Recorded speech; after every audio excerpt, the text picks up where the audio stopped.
নমস্কার বন্ধুরা, তো সকাল সকাল নিয়ে চলেছে একটা ব্লগ। তো আপনারা সবাই কেমন আছেন? আমি খুব ভালো আছি।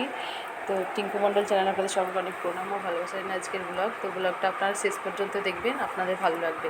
তো এই দেখুন, সকাল সকাল আমার তুলসী গাছ, ওটা তুলসী মন্দির, তো বারান্দাতেই আছে, সেরকম জায়গা নেই বলে বারান্দাতেই রেখেছি। তো তারপরে চলে এসেছি আমি রান্না করতে। তো রান্না আজকে করছি কি বলুন তো, ডিম। তো ডিমটা আজকে অন্যরকমভাবেই করবো, সয়াবিন দিয়ে। তো সয়াবিনের সাথে ডিম রান্না করলে না আমার ভালো লাগে, আমার ছেলেও খায়, সয়াবিনও ভালোবাসে। তো সেটাই করছি ডিম দিয়ে। তো ডিম তো বেশি ছিল না, তিনটেই ছিল, তো তিনজনের আমাদের হয়ে যাবে।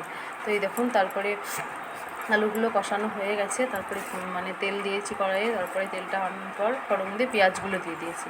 তো পেঁয়াজটা একটু ভাজা হয়ে গেলে তারপরে দিয়ে দেবো সয়াবিনটা আলাদা করে আমি মানে ভেজে নিইনি, ওই পেঁয়াজের মধ্যে দিয়ে হালকা করে ভেজে নেব।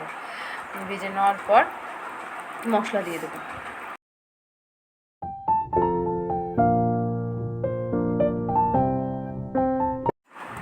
তো এই দেখুন আমার ভাজা হয়ে গেছে, এরপরে মশলাটা দিয়ে দিলাম। তো মশলাটা দিয়ে ভালো করে আবার সব রকম হলুদ, এতে আরও হলুদ দিব, আরও দুটো মশলা দেবো আর কি, মিট মশলা একটু একটু করে দিয়ে ভালো করে কষিয়ে নেবো। স্বাদ মতো একটু চিনি দিলাম, হালকা করে সব সবজিতে আমি একটু করে চিনি দিই স্বাদ মতো, মানে 2-4টে দানা, মানে টেস্টের জন্য। তো এই দেখুন দেওয়া হয়ে গেছে, তো কষিয়ে নিচ্ছি, এবং করে আলুগুলোও দিয়ে দেবো, একসাথে আবার ভালো করে কষবো। তো কষানো হয়ে গেলে জল দিয়ে দেবো।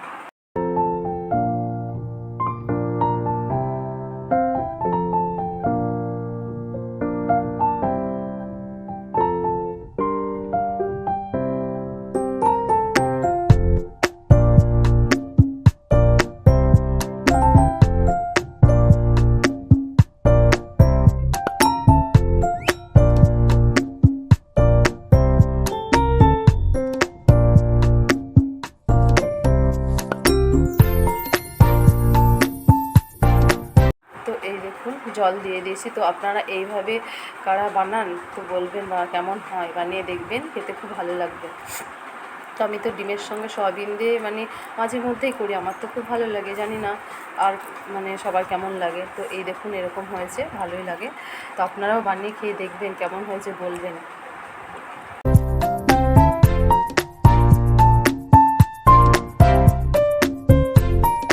পরে ডিমটা হয়ে গেছে, রেখে দিলাম। তো একটু ভেন্ডি ছিল, আমার মেয়ের ভালোবাসা বলে ভেন্ডিটা একটু ওর জন্য ভেজে দিলাম। তো মানে ভেজে রেখে দেবো, ও খাবে, ও ভালোবাসে। তারপরে চলে এসেছি, মানে চলে যাচ্ছি আমি বাজারে। তো বাজারে যাচ্ছি, একটু কাজ আছে, তো সেটা আপনাদেরকে একটু শেয়ার করব। তো বাজারে এখন না গেলে না যাওয়া হয় না, বিকেলের দিকে ভাবি যাব, বৃষ্টি চলে আসে তো যেতে পারি না। চলুন যাওয়া যাক, এখন যাচ্ছি।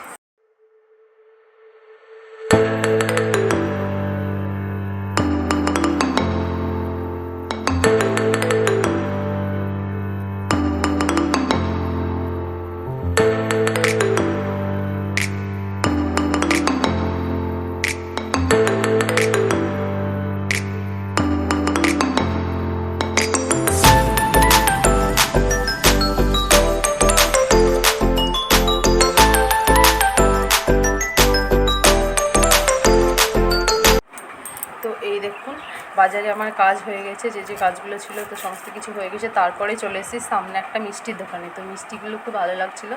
আর আমি বাজার গেলেই মানে একটু সন্দেশ, ঠাকুরের পুজোর জন্য একটু সন্দেশ, আর আমাদের জন্য রসগোল্লা নিয়ে আসে। আমার ছেলে তো খুব ভালোবাসে রসগোল্লা, এই জন্য আমি ভাবলাম নিয়েই যাই। তো নিয়ে এসেছি। তো ব্লগটা মানে কেমন হয়েছে বলবেন। তো ভালো লাইক, শেয়ার, কমেন্ট করবে। আজকে তো এখানেই শেষ করছি। Tata, bye bye.